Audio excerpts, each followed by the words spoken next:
Getting a few. I'm Sam, by the way.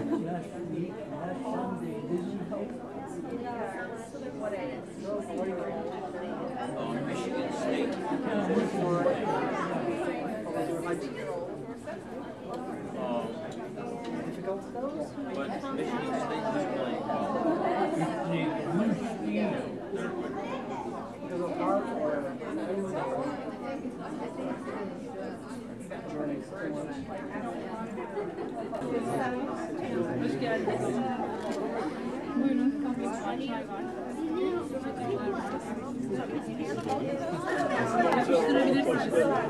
Yapıştırabilirsiniz. Nasıl amcamız burada toplanırız.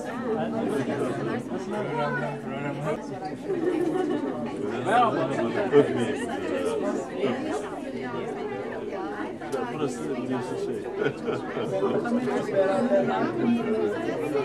Babamla tanıştık. Dün geldi. Yemeğe de gelebilirsin.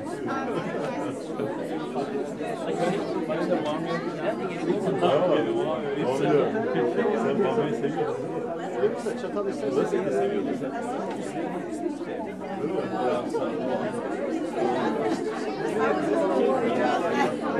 Şey getiriyorlar.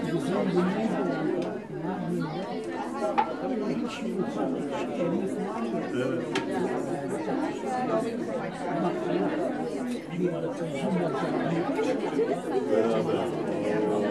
İsmi var orada.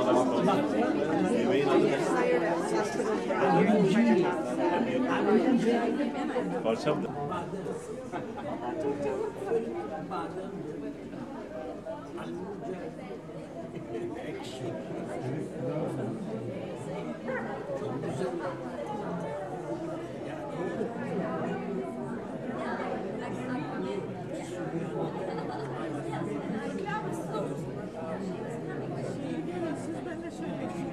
Salon öyle mi? Hoş geldiniz.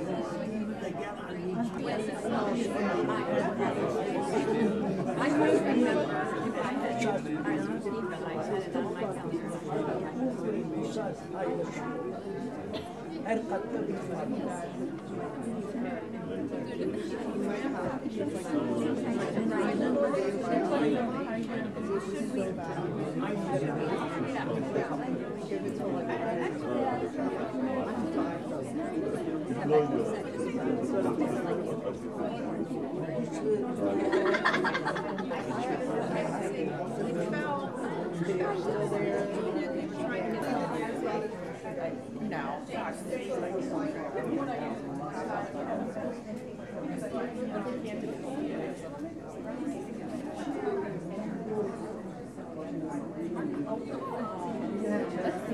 That's your phone. Yeah, that's why they have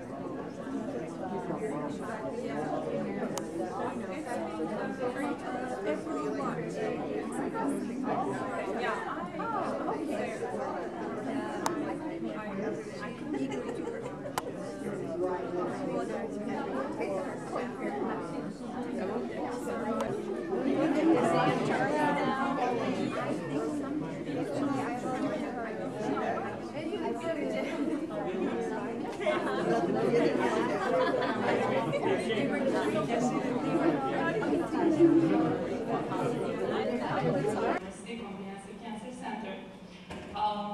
On behalf of Niagara Foundation and Students for Dialogue, it's my great pleasure to welcome you to tonight's panel, Celebrating Women as Community Builders. So I'm just stunned with the quality of our speakers tonight. I'm sure it's going to be a great discussion. I'd like to start by introducing Niagara Foundation. There's a short paragraph that I need to read. So, Niagara Foundation is a non-profit organization founded in 1997.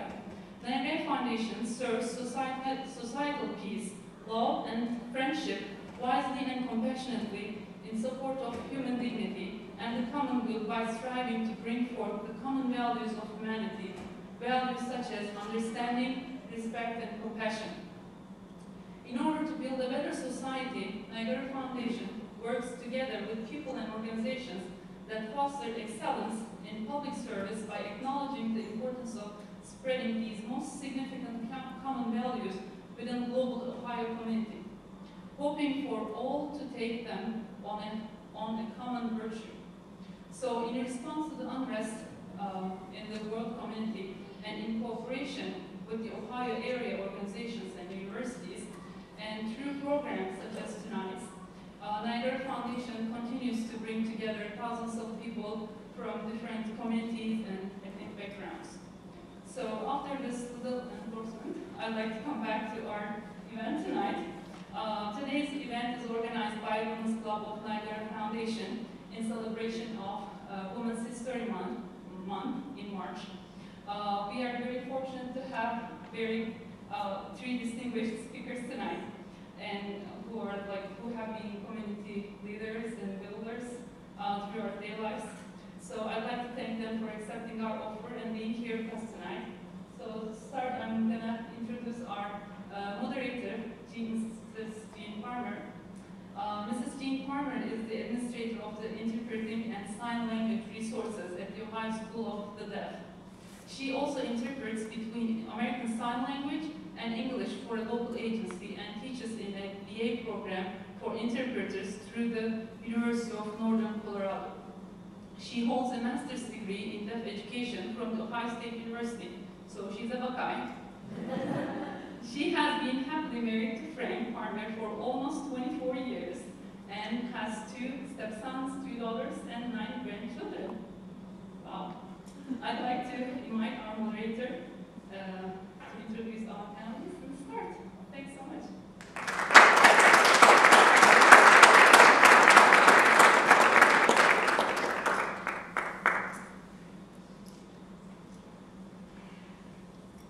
Well, as Gulchin said, we have very distinguished women who all three are very committed to the community. I was so impressed with reading about them, and what I'm going to say as I introduce them is a very small part of all of the things that they do. And I'm going to start with Colleen Marshall because she's closest here. And many of you will recognize Colleen Marshall. She is the co-anchor of NBC4 News at 5 o'clock, 6 o'clock, and 11 o'clock with Cabot Ray. And so it's a very busy evening for you. Yes. Colleen first came to NBC4 as a general assignment reporter in 1984. She became anchor of their weekend news in 87 and then anchor of the weekday news programs in 1992. So she's been doing that for quite a while. She's also had experience working as a news anchor and general assignment reporter in West Virginia and worked for radio stations in both West Virginia and in Pittsburgh. Colleen has been nominated for and has won many awards for her news work. The most recent being Media General Reporting Awards in 2007 and 2009. She won a regional Emmy for a story that previewed the 2004 presidential election, and she's won an Emmy for a special report on Ellis Island. She's also had several other Emmy nominations, which is quite prestigious. She received a Bachelor of Arts degree from Point Park University, and she returned to her alma mater as a commencement speaker in 2001, and at that time was awarded an honorary doctorate. In May of 2004, she graduated from Capital University School of Law here in Columbus and passed the bar exam. So in spite of her illustrious career with the news programs, she found the time to go to law school and pass the bar exam.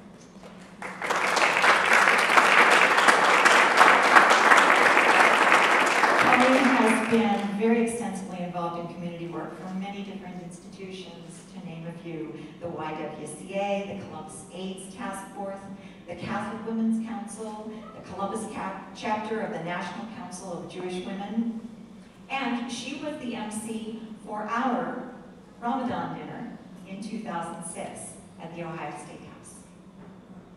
Colleen and her husband Gary have 2 children.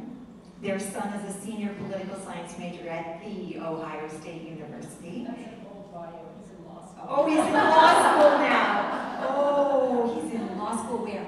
At Capital. At Capital, at her alma mater. Yeah. So, wow. And okay, this says your daughter is a junior business major at Ohio She U. graduated already. Right. I need to update my bio. Well, that's right. She graduated, and she's working here and she's in her management training program for Cameron Mitchell Restaurants. Okay, Cameron Mitchell Restaurants, quite well known in the Columbus Yeah. area. All right, and then Charlita B. Taveras, and this is very impressive. She was recently sworn in, January 3rd, 2011, just last year, okay, as the first African American and Democrat woman to serve as a state senator from Central Ohio.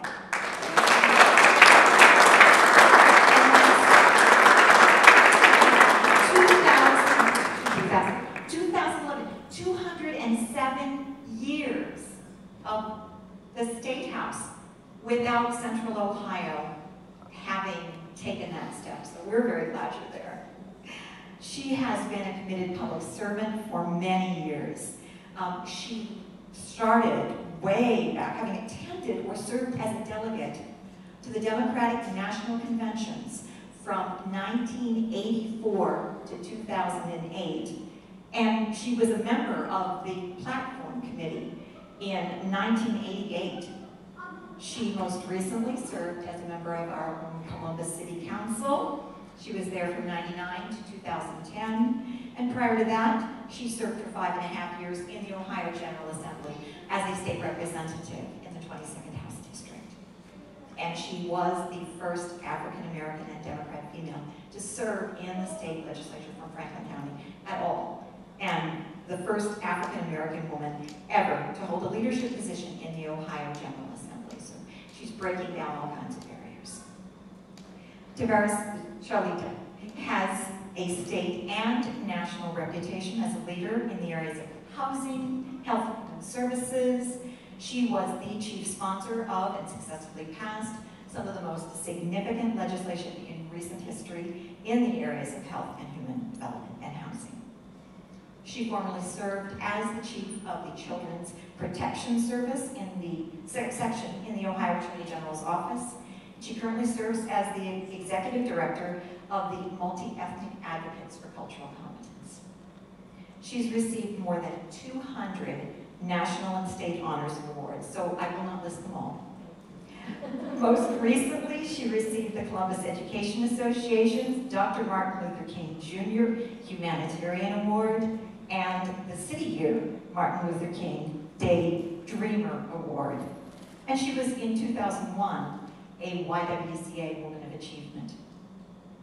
She is a graduate of Eastmore High School and attended both Spelman College in Atlanta, Georgia, and the Ohio State University.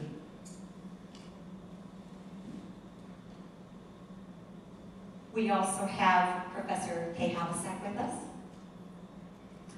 She's a native Minnesotan, and she has been a Buckeye, a resident of Columbus, since 1989, when she first came to the Ohio State University from Austin, Texas, which is where she earned her doctorate from the University of Texas at Austin. She is now an associate professor of English at Ohio State. She teaches courses in writing and rhetoric, and she's currently serving as vice chair of the university faculty. She has served extensively with the University Senate, including the Council on Academic Affairs, the Committee on Academic Freedom and Responsibility, and on the full Senate. She is an active member of her department and of the entire university community. And in 2011, she was awarded the university's highest service honor, the Distinguished Service Award. She was recognized in particular for her work with the Ohio Department of Education and the Ohio Board of Regents in improving the alignment between public and higher education for students all across the state of Ohio, most notably with the Ohio Writing Institute Network for Success.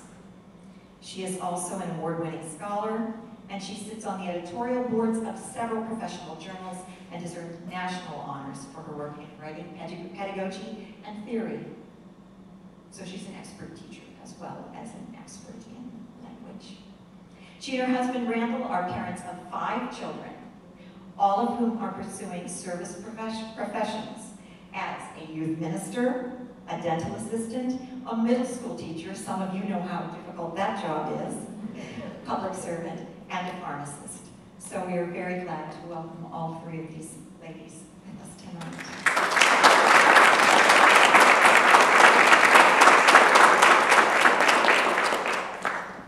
And I'm going to come back and sit with you. And we have 3 questions that we will offer to the panel. And I'll let you, if there's something that strikes you particularly, you can figure out who would like to go first.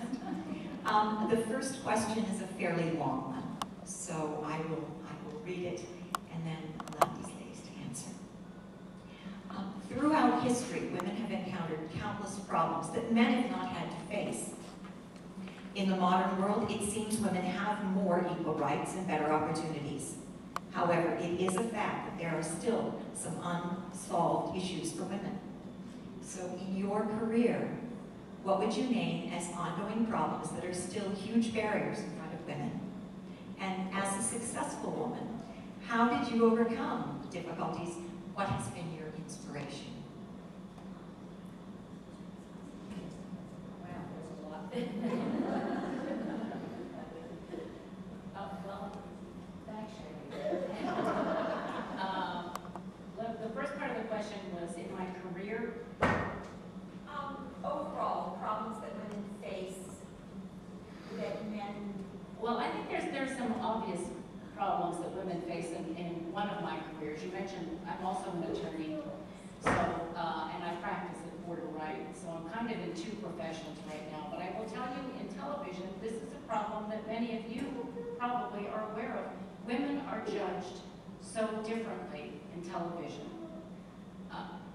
You very, very rarely see an older woman on the air in local markets, which is what we are in Columbus, anchoring the news. I'm 55 years old. I am the oldest woman in the history of Columbus to be on the air anchoring a newscast. Now, some of you may remember Doug Adair and Jimmy Crum, and they were well into their 60s and still accepted as being anchors. Women are judged in my profession by their appearance much more than men are judged by their appearance. People will call in to tell me that they don't like a pair of earrings that I have on. No one has ever called to tell Cabot they don't like his tie. So I think there's just that general perception that women can be judged more readily by their appearance. So I think that's that's the most obvious. There are also subtle differences in the way women are accepted. It's getting better every day. But I will tell you, when I started out as a reporter back in the 80s, there was a perception that women would do softer stories. Women could talk about health issues and do a story about daycare and children. But if there's a major story involving a political scandal or breaking news, I'll just use as an example the story yesterday. When I initially started out in this business, the perception was that men had to go cover those kinds of stories, and those were the kinds of stories that I was most drawn to, the breaking news, the political stories. I do a political show now on Sundays. And so I really, in the early days, think that I had to prove myself more than my male counterparts had to. Because the expectation was that if it's a rough story, only men can cover those kinds of stories. So I think that's gradually getting better. And I think I did prove it, at least in the newsrooms that I was working at, but you had to prove it over and over again. You were capable of covering the tough stories too. And so when 9/11 happened, I was the reporter they sent to New York because I had built up, I think, that. But it took a lot of years to do that. And I think that young women are having it a little easier than we did. And I look up to women like Barbara Walters, who's still on the air reporting and proving that you don't have to be this young blonde to get a story covered. And so I think it's changing. I think it's getting better. Those are some of the issues that I say. So let me piggyback on that. You mentioned Barbara Walters, and part of the question is, what was your inspiration? Were there women? Were there other people in your life who? I know this makes me sound really corny, but probably my parents. I think neither of my parents went to college. I grew up in Appalachia. That's a really, in western Pennsylvania, in a small coal mining town, a town of 1,000 people. Not a lot of people in the area where I grew up were encouraged to get an education. But my parents, from the time, I don't ever remember my parents not insisting that their 4 children were going to get an education. And where I grew up, most people would go to the mines or the mills, because back then, you probably remember this, in the 70s, people who were making money were the blue-collar workers who were going into the mines and the steel mills. And there wasn't a lot of encouragement for education, but my mom always really pushed us to understand how important learning was. My mother had great admiration for teachers and educators. She just thought that was people were called to those educations. She thought she had great admiration for women who were her teachers when she was growing up, and they never had money to go to college or anything, but she always insisted that her 4 children were going to have an education. And when I got my law degree, I was the last person in my family to get an advanced degree. All of my siblings have them. My brother's a psychotherapist, and both of my sisters have masters in education. They're both teachers. So I think that, they kind of set us on that path for education and community service. They were both very involved in their church. They were both very involved in public service. My father was on the board for the blind. He was on this council that did that when I was little. And you would go into different churches and to understand each other's religions. He was very involved in those kinds of services, and they kind of put us on that path that you serve your community and you get an education. And so I guess if I'm still living down that path, it's because of my parents. So I'll pass this to Shirley. Thank you very much. Well, I do believe that women, particularly in political life, and I am a person that prefers that people call me a public servant, not a politician. To me, that kind of conjures up negatives about those who are serving as your elected officials. But women who serve in public office, I believe, have more challenges. It's better today than it was when I started as a legislative aide back in the 80s. I served for about 6 years as a legislative aide to a state representative. And the woman that I admire, because she was the first woman to give birth while serving as a state representative, and this was in the 80s. No woman had ever served and given birth to a child. But Jane Campbell, who later became a mayor of Cleveland and then a county commissioner of Cleveland, Ohio, was that first woman.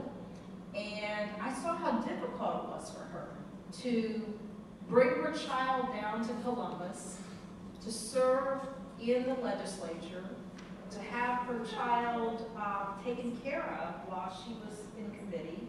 And when she would leave to breastfeed her child, there were no rooms. We had challenges then with even having restrooms that were close enough so that she could go and take care of her children. And in this case, it was her first child. So things have changed, but there are still so many challenges for women, especially young women, who have to balance that family life with serving as a public official. I'm fortunate, I live here in Columbus, so I only have to travel a couple of miles to the state capitol. But for those who serve outside of Columbus, it is overnight travel. Some days you're in session that week, maybe 3 days. So you would be away from your family for those 3 days, or you would have to travel back and forth. So that's one of the challenges today for women serving in elective office and balancing that family life. Unfortunately, in today's society, we have so many women who are heads of household. In some communities, African American and Latino communities, the numbers are about 70% and 55% respectively. So, you know, you're talking about huge challenges for women to come into public service to bring that perspective that we need if we want to have, and what we should have, a representative government. You also have men who believe that you can't make those tough decisions, and they underestimate your skills and talents. Sometimes we as women can use that to our advantage, and I've certainly done that on more than one occasion. But we're also pigeonholed. Colleen talked about the stories that she would be geared towards, you know, the health and human services kinds of issues in reporting. Well, the same goes for the legislature. The committees that deal with health and human services and aging issues, all important issues and certainly issues that I am passionate about. But when it comes to finance, ways and means, utilities, energy, sometimes there are few of us serving on those committees. I've broken some ground there too, because I serve as the ranking member on the Ways and Means and Economic Development Committee, and I serve now on the Finance Committee, which I served in the House on the Finance Committee. Very important committees. In fact, the most important committee is the Finance Committee, because that is the committee that does all the budgeting and appropriations. So it's important for women to be in those positions, but there are still challenges. And until we get more numbers, and that's one of the major issues for women in elective office, and I have a handout that I have on the table out front, our numbers are so small. In the Ohio House, out of 99 members, only 23 are women. In the Ohio Senate, out of 33 members, only 8 of us are women.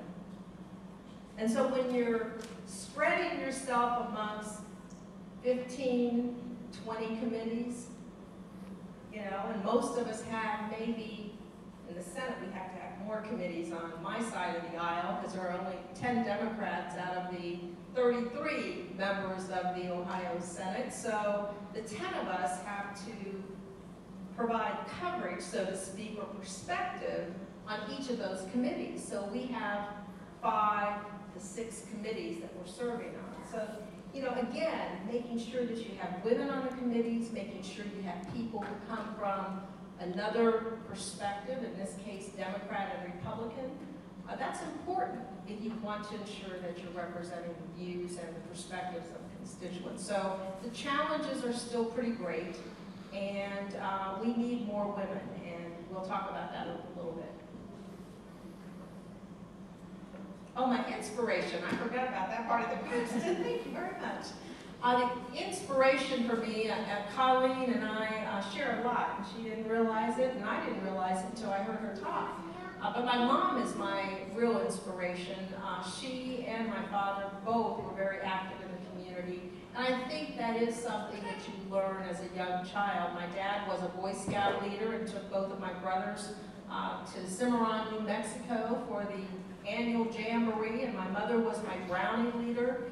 She is very involved in the community and was very involved as I was growing up in neighborhood organizations, both involved in the church. My dad was a Mason. My dad is deceased, but they instilled in my brothers and I that we have an obligation to give back and an obligation to make this world a better place than which we found it. It's interesting to me that the context of the university is not much different from that Charlene just described in the state legislature.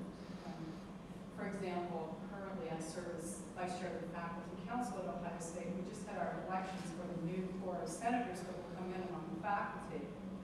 A only 25 of the 70 are women, so barely a third are women. And of those, half are from the College of Humanities, the social sciences, the English, history, sociology, and so forth. Very few, only 2 from education and human ecology, and only 1 each from each of the other colleges, which would be business, engineering, the hard sciences, the medical professions.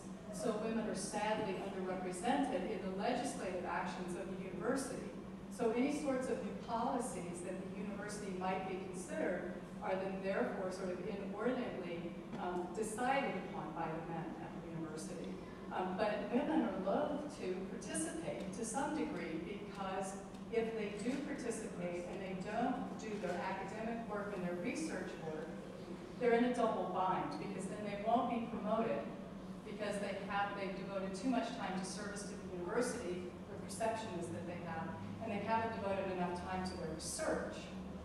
And if you add upon that the attempts to balance life, your life outside, and if you have a family as a woman, the raising of children, which again, most women will bear the majority of the work there at the home, it becomes sort of triply binding to women.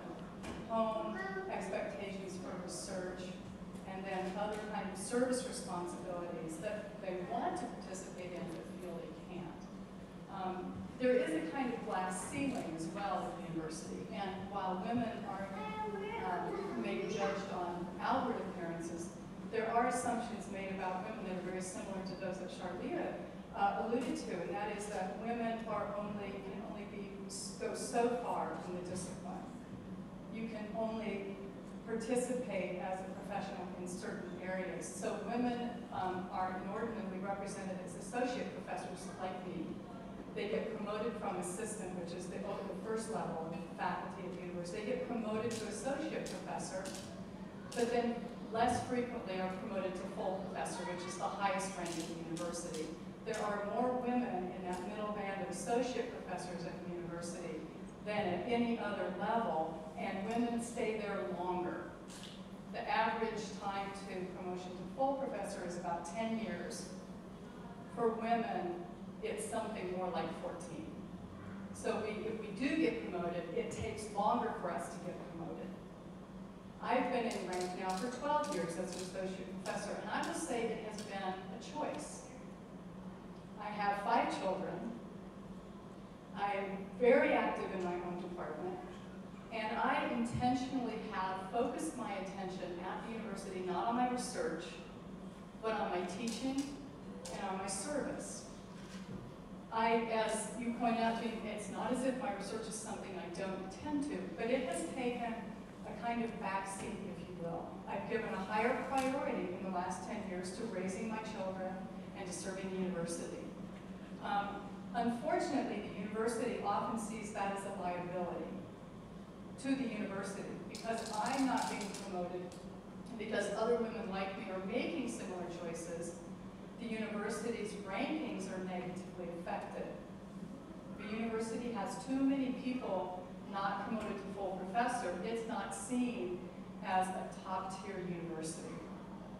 And so we're being pushed on the one hand toward full professor, right, to sort of exceed the expectation and meet that, yet we're being asked to serve in our departments more than men. The average service load for women at the university is quite a lot higher than it is for men. I don't have statistics on this, but if I look at my own department, more women serve on committees. We do more of the work on a daily basis in service and curriculum development, for example. And so we're serving the department, but we're not rewarded with promotion to full professor because we're not doing the research that we need to be doing. So I'd say glass ceiling is there, and then this perception that women still aren't quite as smart as men. And that if a woman does succeed in engineering and medicine, she's an exception. She's not the rule, she's an exception. Yeah, I don't know. I mean, and this may be an overgeneralization in some fields, but in my field, women make up the majority of the faculty because I'm in the humanities. It's another one of those soft areas. I think one of the themes I'm seeing already coming out here is that women are empathetic. And women are, and I appreciate the fact that we are empathetic. And that's something I value, but I don't want it to become the only and defining feature of who I am. The rational, the objective, those hardcore stories are just as much a part of me or you as they are for others. So these are just, I've seen these common themes. And here the other common theme. While I was born in Minnesota, I'm from northeastern Kentucky.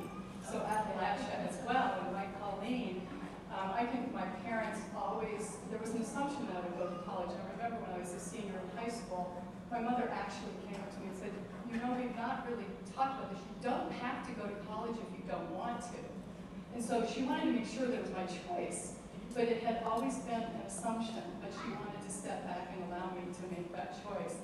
And my parents, my father was also a Mason, my mother was a school teacher, my brother was a teacher, my sister-in-law was a teacher, one of my children is studying to be a teacher. So with us, that service profession, that working with students has always been part of who the family is, and our service then has really taken place in the classroom as well as in the extracurricular activities like scouting and so forth. I thought two other things. While you're talking about this, two other things came to mind about the different perceptions of women. One of them in the other profession that I have, in the law profession, I didn't start in the law firm where I work until I was already in my late 40s. But I was on the same level as other young men and women who were starting and were 25 years old, 24, 25 years old as incoming associates. And I kind of actually had a partner say to me one time that an advantage for me over the other women who were coming in as new incoming associates is they knew I wasn't going to run off and have a baby. And I slowly realized that the perception for these young women is, well, they're going to have a baby, and when the kids get sick, they're going to have to take care of them. So they weren't given the key assignments that would be perceived to be time-consuming because they were young women who were in their childbearing years. And one time we were in this first year, now I would say something about this. Back then I didn't. I was still a new employee at this law firm. But they had a project where they had to look at a lot of documents, a document review. If any of you are in law, I don't know if any of you are attorneys or not, but sometimes you have these big cases where you just got to go through and classify a lot of documents that are going to be turned over to the other side. I'm in the litigation department. So that was a part of this massive project we were undertaking, but some of it involved also research and writing, which are better assignments to get. When they broke down the assignments, the people doing the document review were all women, and the people who got the key assignments were all men. And I think I might have been the only woman who noticed this. And I was sitting there thinking, and I finally said to this other young woman, as we were going through all these documents, do you notice the breakdown? And they were like, oh. And I thought, well, you know, you should be noticing this too. So that's one key thing. And then another small thing that I noticed, even the way now in the newsroom that we cover things, and you said they're viewed as the exception. The horrible story yesterday in which the man stabbed people and the police officer ran up and ended up shooting the stabber. As they were writing stories yesterday afternoon, producers and writers and reporters, they kept repeatedly referring to her as a female officer. And I said, wait a minute. She is a police officer. Do you ever write a story and say a male officer did something? Of course you don't. She's a police officer. We don't say her gender any more than we would say her race, her ethnic background, her religious. We don't say the Catholic officer walked up. We say this, yes, she's a woman, but that's not, she's a police officer. An armed police officer who went up to this situation, and as we saw in the video today, in less than 30 seconds, scoped out the situation, made a choice to use a lethal use of force, and did her job that she was trained to do. Not because she's a woman, because she's a police officer. So they changed all the scripts because I was complaining about it.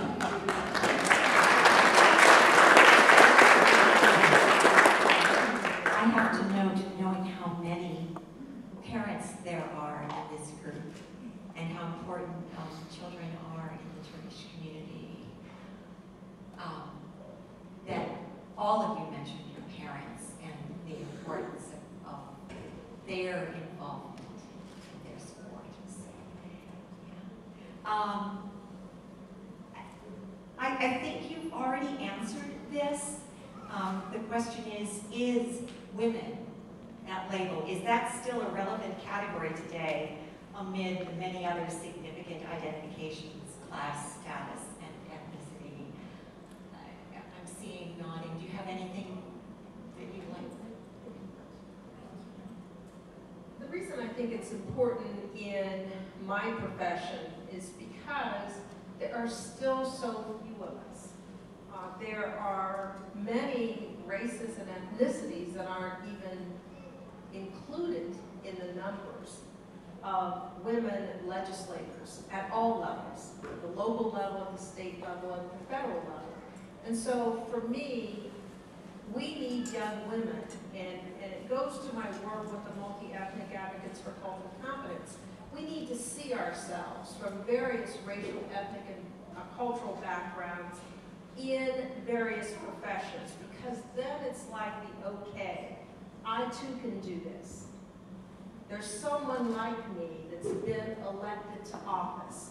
And so that's why, for me, as an advocate for bringing the perspectives, but also the representation to the table, as much as I empathize, as much as I am an ally with various cultures and ethnicities and races and certainly gender and gender identification, I don't come out of the same background. And so I can't be the strongest advocate for the needs of a community. And so for me, it's very important that not only to identify me as a woman legislator and as an African-American woman legislator, but to make sure that others know the women from various backgrounds that have been elected to office. So I think that's why it's important, because we want our young women and young men to see that they too can do this. I'm going to go back to Colleen's example again. I'm a professor, and I just can't help grabbing these moments that I think are teachable moments, because I think it speaks to the need to continue to have women as a category. Because the other thing I would say about that event is that she was, that she's a woman police officer. The other assumption behind that is that because she's a woman, she probably shouldn't have been able to do those things, right? The assumption was a male officer wouldn't have acted immediately in those ways, but isn't it remarkable, right? That as a woman, she still sort of overcame whatever those sort of tendencies might be as a woman to run, right? The assumption would be a woman's not going to go into and act in a proactive fashion. She's going to step back and let someone else take over. So all of those assumptions are still wrapped up in that. The other reason is I answered this question to myself about the category of woman, in the face of things like race and other kinds of categories, socioeconomic class, and so forth. I thought the other reason it's important to maintain women as a category is that people in any one of those other categories, a woman who is a woman of color, a woman living in poverty, those women suffer more than men in those same categories. I mean, the statistics will tell us that women of color living in poverty do so more often in deep poverty than men of color, for example. And so long as those kinds of inequities, inequalities, and challenges face women, we can't let go of that category. We simply can't. And then the other kinds of things we've been talking about, the challenges that Colleen and her colleagues at the law firm face. I mean, so it's not just socioeconomic issues or poverty, but it's even in the workplaces where we find ourselves, which are among the most sophisticated, progressive, visible in our country. Yeah, we can sit probably, I would say, afraid, hours perhaps, telling these stories, and I'm sure that you all face them in your workplaces too as men and women. You see these same kinds of things repeated. And so long as those challenges are there, we can't let go of that category. But we do have to think of it in terms of those other categories as well. Race and gender, socioeconomic class and gender.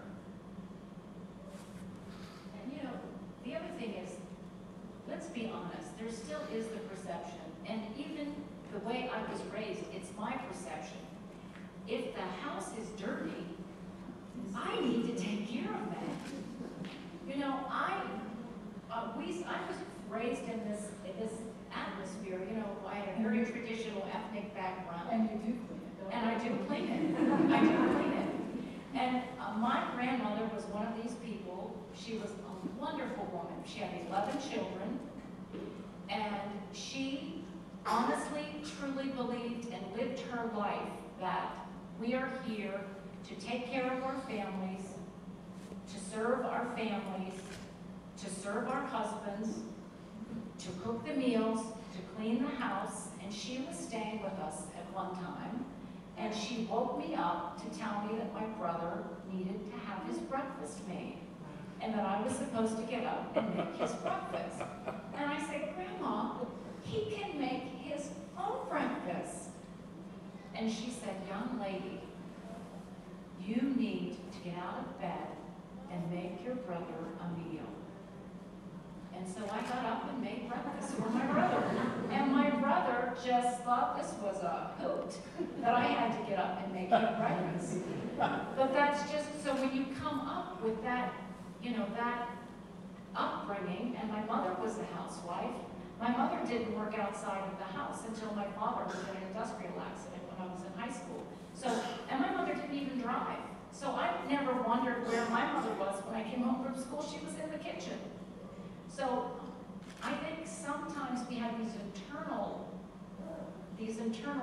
standards to overcome as well. Not that I want to overcome it, but you know, there's always that in the back of my mind. I always know that I have to clean the house. I have to take care of things at home. I have to do those things. My husband and I do split things pretty much. But I also, and I have to be honest because Mitch is here and he knows this to be true, I never put gas in the car. He always takes care of that.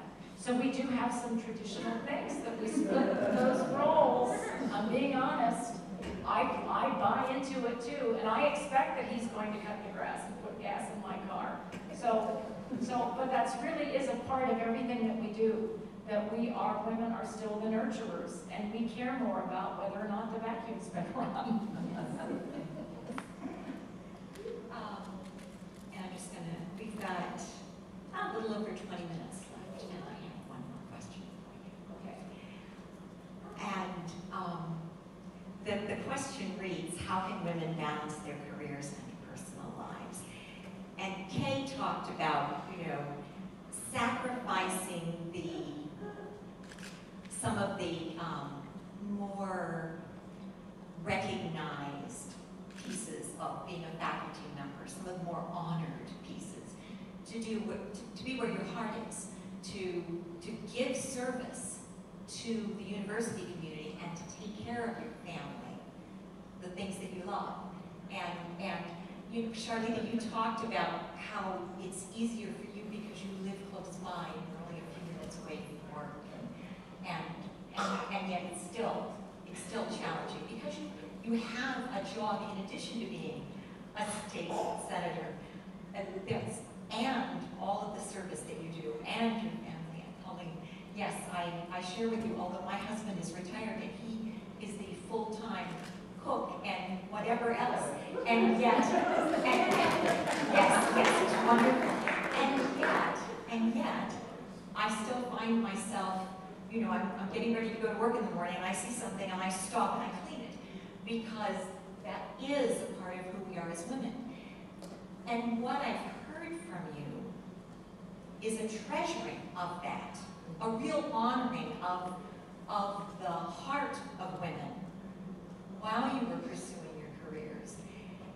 So how do you balance that? How do you keep your sanity when you're trying to do it all? Well, I heard someone say one time that women have to learn it's not a balancing act, it's a juggling act.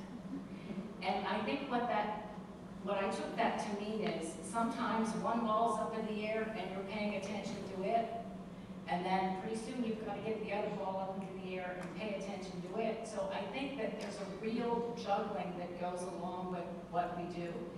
And there was a time when my children were little and I when I was first offered the full-time anchoring job, you mentioned it was in 1992. Well, my children were born in 86 and 88, so they were little. They were little children. And so at one point, I'm offered the career opportunity of a lifetime. It's the best you can do in this profession to make it to be the main anchor. So it was such an opportunity. And at the same time, I said to myself, I won't be home in the evenings to put my children to bed. I can't do this. And so I came very, very close to turning down this job. And I talked to my husband about it. And so what we did, and this is just as an example of the juggling act that was underway at that time. He was a photographer at the station at the time, and he took the early morning shift. He would go into work at 2 in the morning and work till 10 in the morning. So that when my children came home from school, they had a parent there. They never had a babysitter after that point because my husband was there. I would go to work in the evenings, and the station allowed me to have an extended dinner hour where I would go home every evening for 2 hours. I would go into work a little earlier, go home every evening for 2 hours. I would do the homework with them. I would read them stories. I would spend concentrated time. And in some ways, I think I probably spent more focused time with my children than some of my friends did, because when I was home paying attention to them. I wasn't doing the dishes and running the vacuum and getting things ready for the next day. I would do all that in the morning when they were at school. So I think it is a juggling act, and you have to learn how to balance it. You have to decide what your priorities are. You have to understand that sometimes the vacuum isn't going to be run, and sometimes life isn't going to be perfect, and sometimes you're going to have to throw a frozen meal into the microwave, but you do the best that you can. And I've always felt like my priorities had to be my family. I think we all feel that way. It's not always easy. Sometimes I'm not as attentive as a mother as I need to be. Sometimes my house isn't as clean as I would like it to be, including right now. But I think you have to just learn to juggle, and I hope I've been able to do that. Colleen has shared what I think all of us have to do. We do have to juggle. And you have to find that balance that works for you. It's not the same with every woman. I never had any children. I made a decision as a young girl that I wanted to help the children who were already in this world. That was a priority because we don't have enough children's advocates in the world. People talk about how great and wonderful and how they're the future of our community, but they don't put their time and energy and public policy and funding where it needs to be. So I didn't have to balance children, but I still have family and friends, which I value. And I am my mother's only child here in this state. She's lost 2 children. My dad died of a massive heart attack at 48. So she's been a widow since she was 40. And so my mom is my hero, but she's also a very important part of my everyday life. I talk to her every day, several times, and we live in the same neighborhood.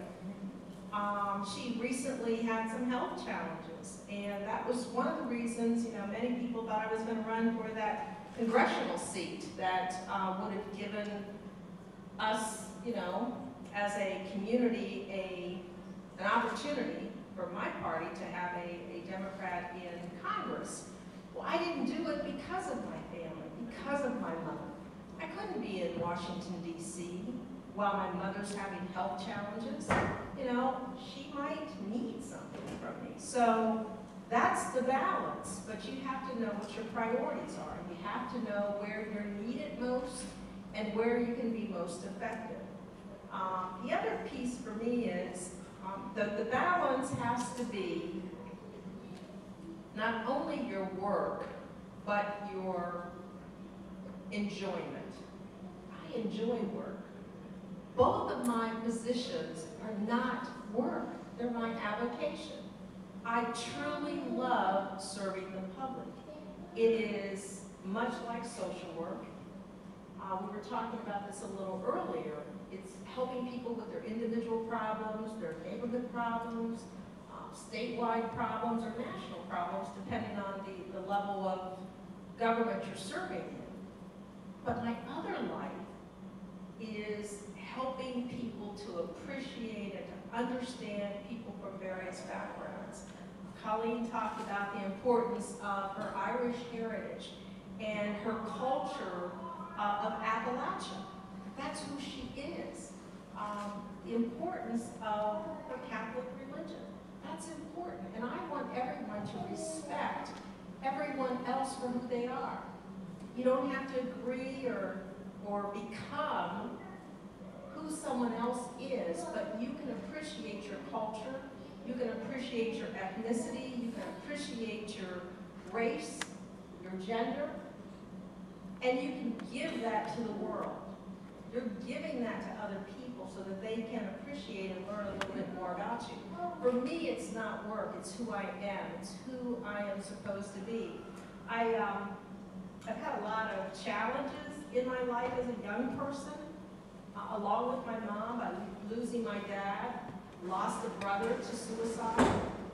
And so these are things that shape who I am and have focused me on these paths. What I've shared with young people is that I was fortunate. I found my purpose in life early.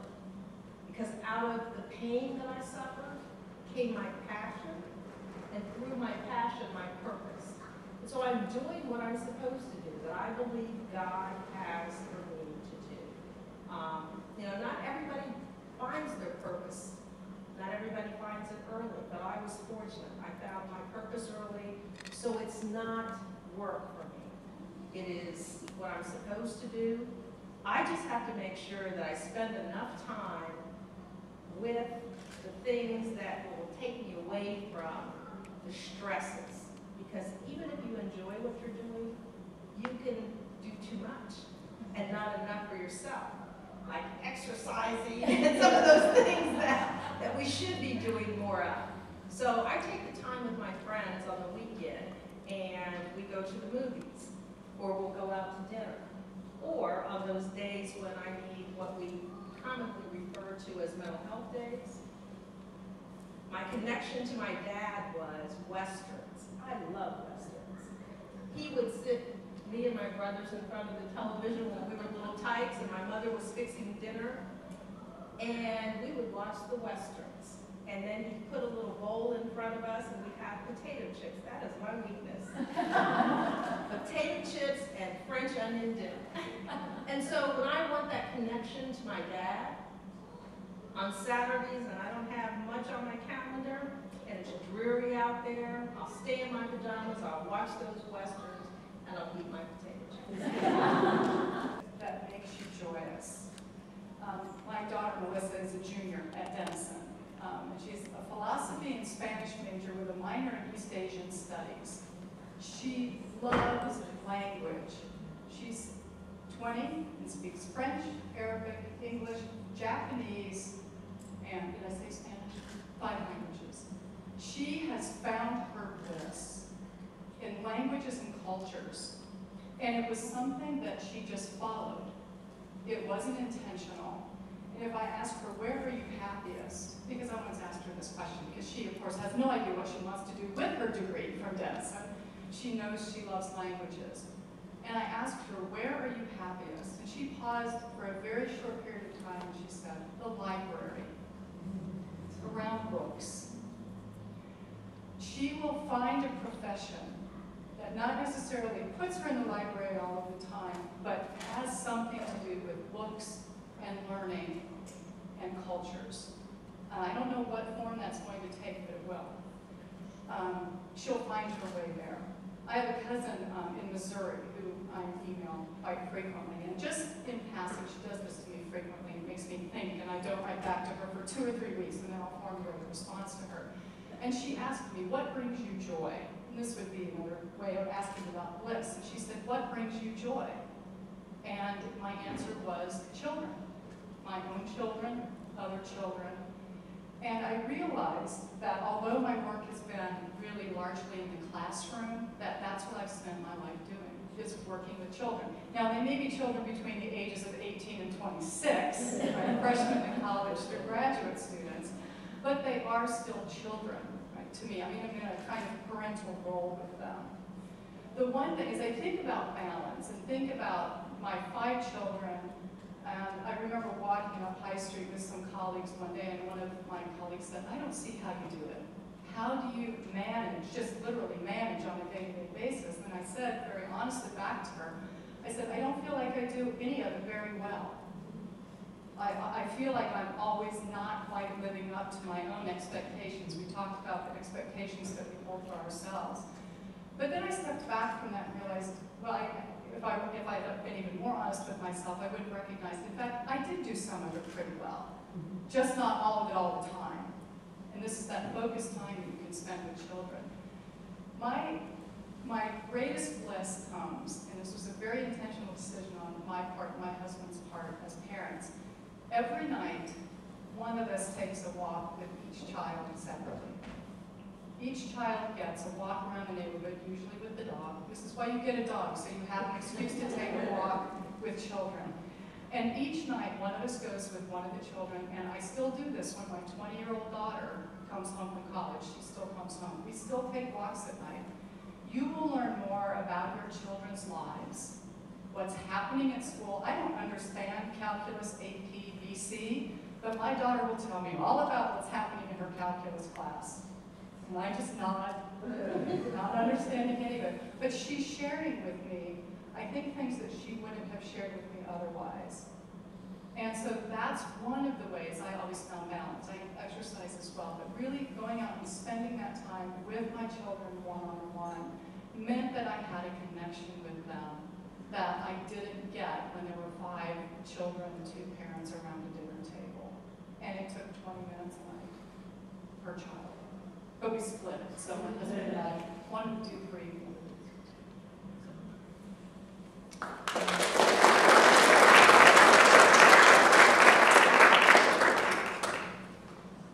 Wow. I feel honored to have heard your stories. Thank you so much. I know Gulchin is going to, there you are, Gulchin is going to come back up, and we have some closing remarks and some gifts. First, I think we can present our presents to our speakers. It was a great pleasure for us having you here, and thanks so much again for coming and sharing your knowledge and experience with us. So I'd like to let's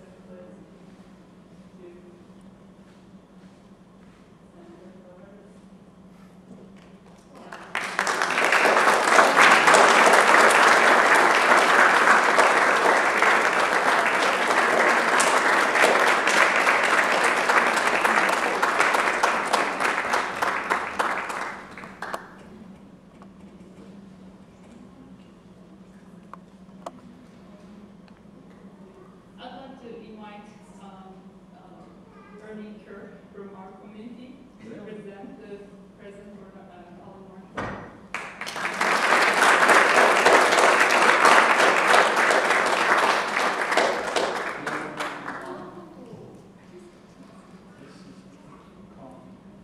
Coffee cups.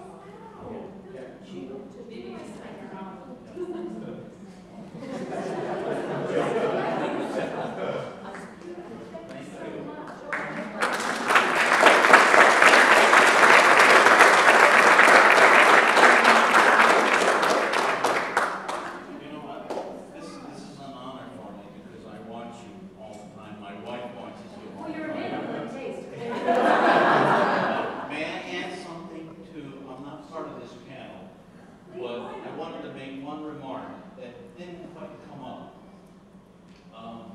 I graduated from Ohio State in 1971, so it's been a while, and I do agree with you that there may not be complete equality today, but it's gotten a lot better through the years. One thing that I would like to add is I have 2 girls,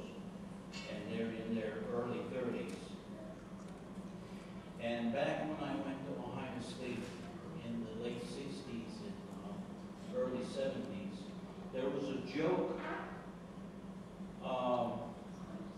that was shared by a lot of people that said the girls went to Ohio State to find a husband. And I think today, watching my girls, they both have careers. They both graduated from not Ohio State, but college. I think the education and the more equality that women have today than they did back when I went to school makes for a stronger marriage. Because I see these girls, and I see other girls, they're able to stand on their own feet. If things weren't right with their mates, they have the ability to survive and have their own careers.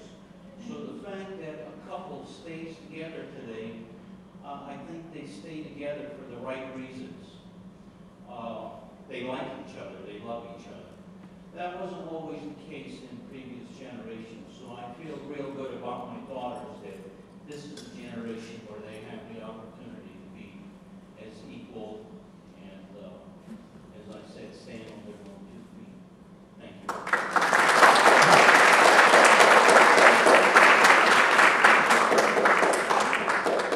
I'd like to invite Christina Butler to present the present with Dr. Solveig.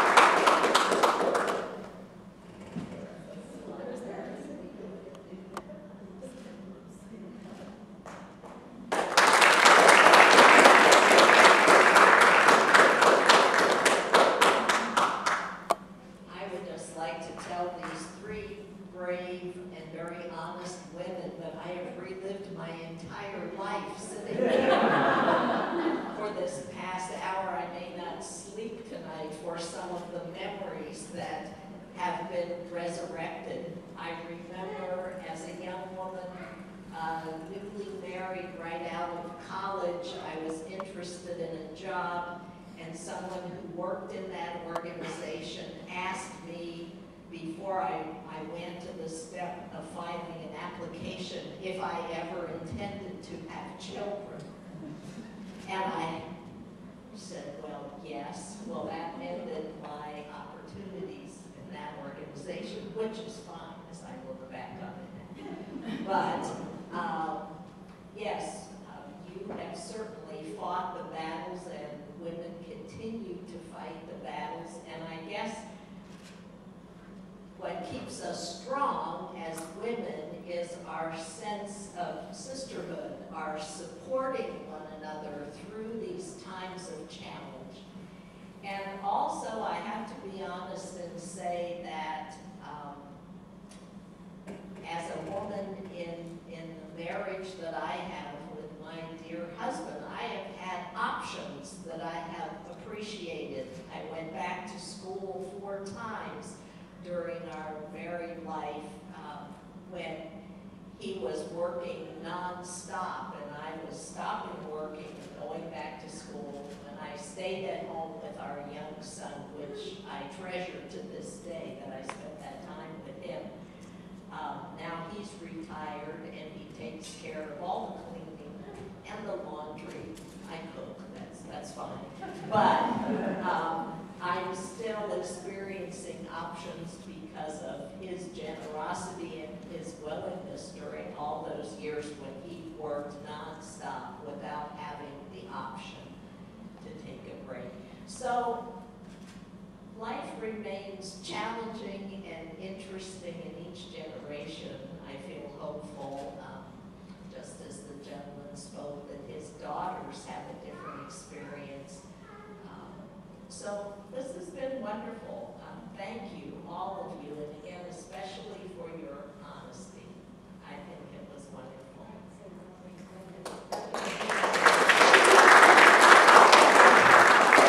When I started law school, my husband said he would do the laundry. And as it turns out, he's great at the laundry. His whites are whiter than mine, he folds things neater than I do. So the day that I graduated from law school, I said to him, I want you to listen to me very carefully. if you make me do the laundry again, I'm going to medical school. So he still does the laundry.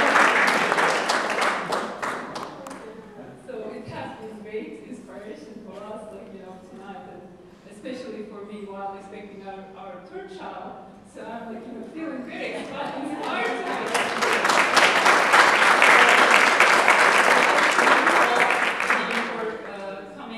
With us tonight, especially our panelists and our moderator for their time and their sharing.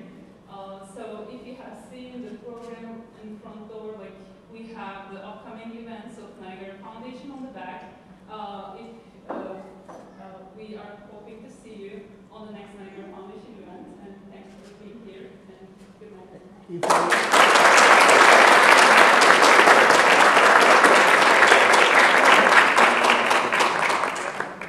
If I may, I would like to appreciate and congratulate you to take a stand, because on Channel 6 and Channel 10, they mentioned a female police officer. Did they really? They did. Yeah. What are you doing watching Channel 6 and Channel 10?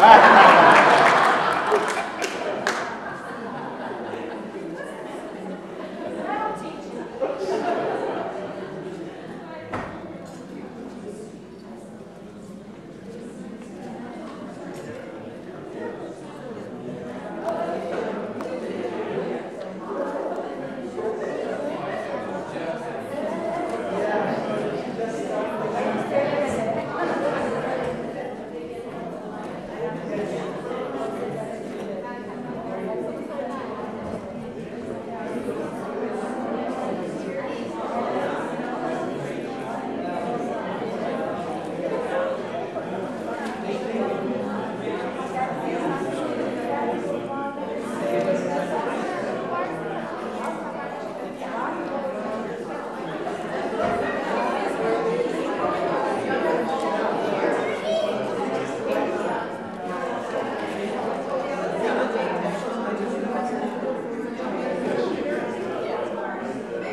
Kızlarım var. Şimdi babam var. Adını 9 koyalım mesela. Annem baba. Tamam 9'da görüşürüz. Derdim demek ki senin. Senin davan da var. Dert değil, dert değil. Keşke benim annem babam burada olsaydı.